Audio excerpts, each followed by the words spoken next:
చాలా పవిత్రమైనటువంటి జన్మ. అటువంటి భగవంతుడికి మనకి మానవ జన్మ ప్రసాదించాడు అంటే ఒక పూర్వజన్మ సుకృతము.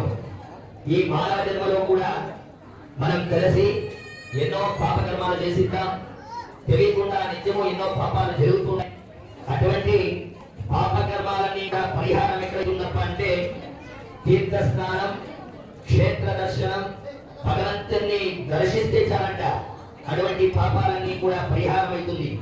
కలియుగ దైవమైనటువంటి శ్రీ భూనీల కొల్లాపురి మహాలక్ష్మి సమేత ఆ పీఠ వెంకటరమణ స్వామి వారి వార్షిక కళ్యాణోత్సవం.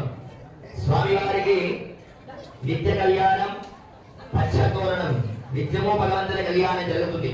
అయితే సంవత్సరానికి ఒక మారు 11 రోజుల పాటు స్వామివారి కంకణ ధారణ చేసి లోకం ఎప్పుడూ కూడా